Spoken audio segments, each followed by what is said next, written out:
Have you ever come across a 1999 Susan B. Anthony dollar coin and just tossed it aside, thinking it's not worth much? Well, that little coin might just flip your fortune. Some people are unknowingly sitting on coins that collectors would pay big money for. So, if you've got this coin, stick around till the end of this video, because what we're about to discuss might just turn the tables for you.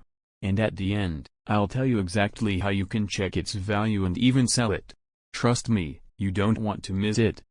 Let's start with a little background. The Susan B. Anthony dollar coin was first minted in 1979. It was a big deal, the first U.S. coin to feature a real historical woman, Susan B. Anthony, a pioneer of women's rights. That alone makes this coin historically significant. But the original design had some issues. The coin was roughly the same size and color as a quarter, which led to confusion in daily transactions. People didn't like it, and by 1981, production stopped. Fast forward almost 2 decades, and in 1999, the U.S. Mint brought it back. Why? There was a sudden demand for dollar coins, particularly from public transit systems and vending machine operators. The government needed a quick solution before the Sacagawea dollar was introduced in 2000, so they reissued the SBA dollar for one final year. So that makes 1999 the last and final year the Susan B. Anthony dollar was ever minted. And whenever something is a last edition, collectors start to pay close attention. There are 3 versions of the 1999 Susan B. Anthony dollar. 1999p, minted in Philadelphia. 1999d, minted in Denver. 1999p proof, minted in San Francisco, but only for collectors. Now here's the thing, the regular 1999p and 1999d coins were made for circulation.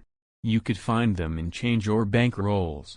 But the 1999p proof, that one was never released into circulation. It was made for special collector sets only. And because of that, the proof coins are often in near-perfect condition. Combine that with limited production numbers, and you've got a coin that collectors are actively seeking. Now let's talk about what makes a 1999 SBA dollar valuable.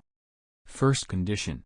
If your coin is beat up or heavily circulated, it probably won't fetch much more than face value. But if it's in brilliant uncirculated condition, or even better if it's been graded MS66, MS67, or MS68 by a professional grading service, the value can jump significantly. Second mint mark. Proof coins from San Francisco are usually worth more due to their rarity and quality.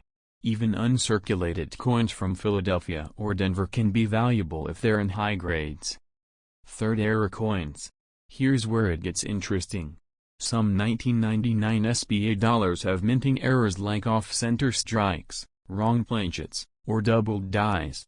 These rare mistakes can boost a coin's value from a few dollars to hundreds, even thousands in some rare cases. So don't just glance at your coin, look closely. A small error could mean a big payday. But here's the catch: values can change frequently depending on market trends, collector demand, and auction results. Which is why it's important not to assume always get an updated price. Now, if you're thinking about selling your 1999 Susan B. Anthony coin, you might be wondering, where do I sell it? Should I get it graded first? Is eBay the best option? What if it's an error coin? And I've got answers. But I'm not going to give them all away right now. But here's the deal, if you really want to know the current value of your coin and how you can sell it for maximum profit, then drop a comment below with 1999 SBA price, and I'll reply with the latest value and the selling procedure step by step. When you do, I'll personally reply with the latest value based on your coin's condition, whether or not it's worth grading, and the step-by-step method to sell it for maximum value. And with the basics.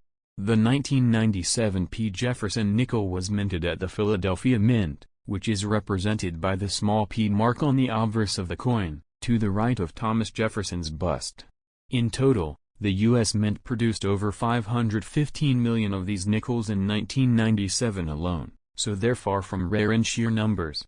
However, quantity doesn't always mean low value. What really makes this coin stand out are condition, variety, errors, and demand among collectors. First, let's talk about condition. Like all coins, Jefferson nickels are graded on a scale from 1 to 70, with MS 70 being a perfect, mint state coin that shows no signs of wear, scratches, or damage. Most 1997 P nickels you'll find in circulation will be in poor to average condition. But the key is finding one in superb, uncirculated condition, ideally MS 65 and above. Coins graded at MS 67 or MS 68 by PCGS or NGC can be significantly more valuable.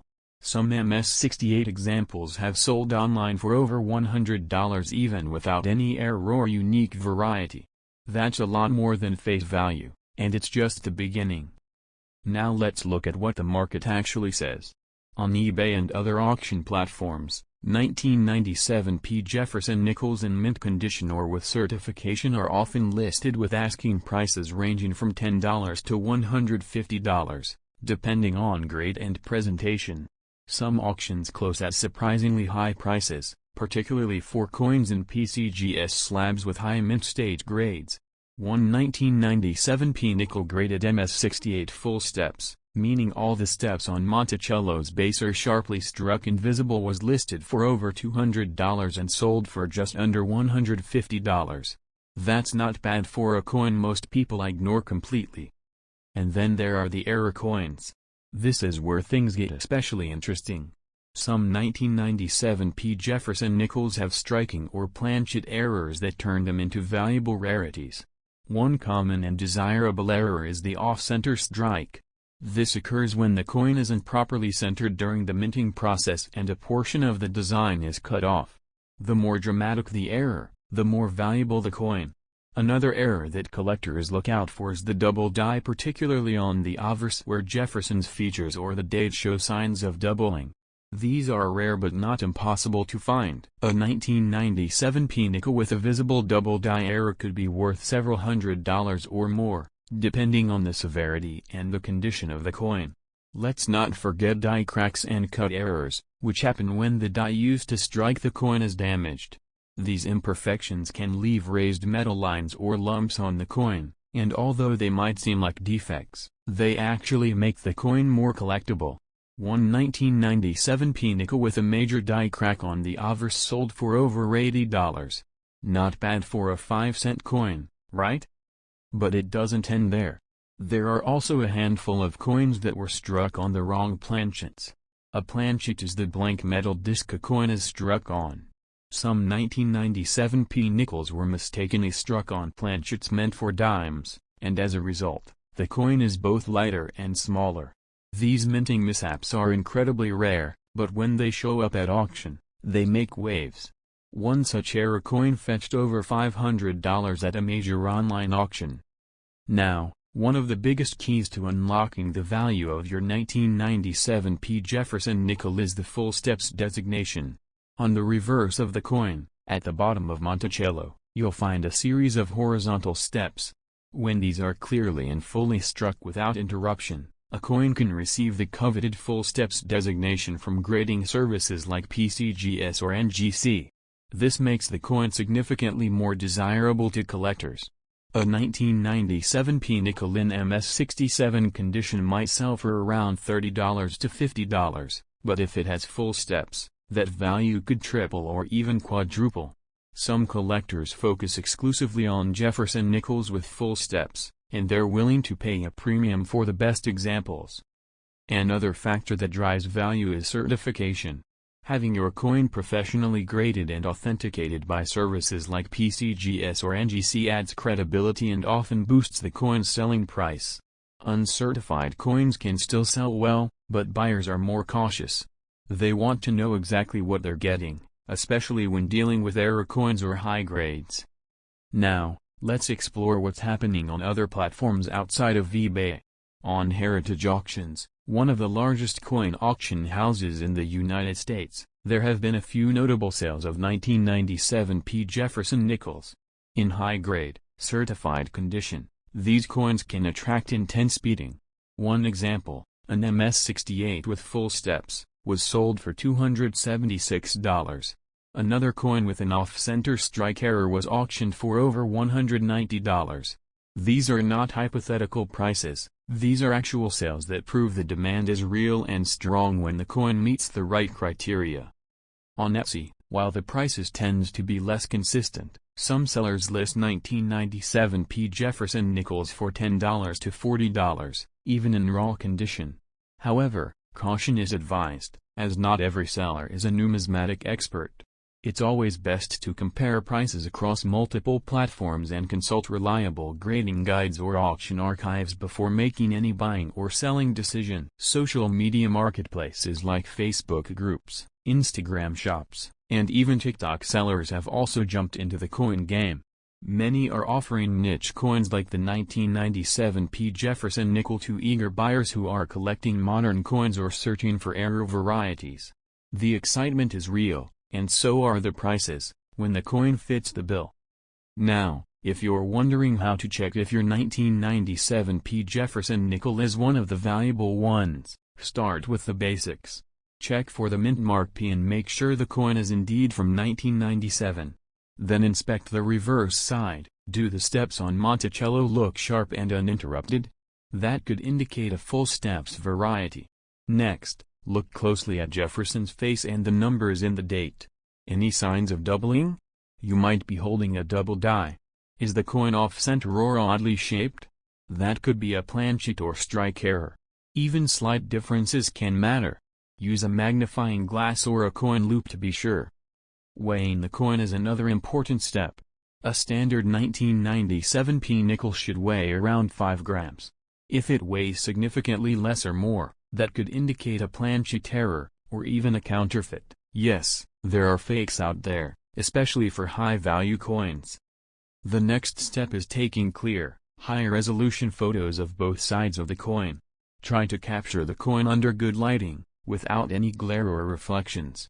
If you plan to sell online, presentation matters more than you think. Buyers want to see every detail before they make a decision, especially for coins that are not graded. Once you have good photos, you have a couple of choices. You can list your coin on platforms like eBay or Etsy, targeting collectors who are actively looking for this specific date and mint mark. Make sure to describe your coin accurately, mention if it has full steps, any visible errors, and the condition. Or, if you think the coin is particularly valuable, send it to a grading service like PCGS or NGC. While grading does cost money, it often adds far more value than it takes away. Coin dealers and coin shows are also good places to take your 1997 FG Jefferson nickel. Dealers can give you a free verbal appraisal and may even offer to buy it on the spot. Be cautious though, some dealers might offer less than the coin's actual value, so it's good to come prepared with price comparisons from online platforms. And now we come back to the reason you're watching this video in the first place. That 1997 FG Jefferson nickel in your hand or lying forgotten in a drawer might just be worth a lot more than 5 cents. Whether it's an error coin, a full steps variety, or a certified high-grade example, the market is alive and well for these coins. The trick is knowing what you've got, how to spot the signs of value, and where to sell it for the highest return. So here's what to do next. Go find your 1997 FG Jefferson nickel, take a good look at it, and then drop a comment below with all the details. Is it shiny? Any visible steps? Do you see any weird errors? Let me know everything, and I'll personally tell you the current market price and walk you through the best way to sell it.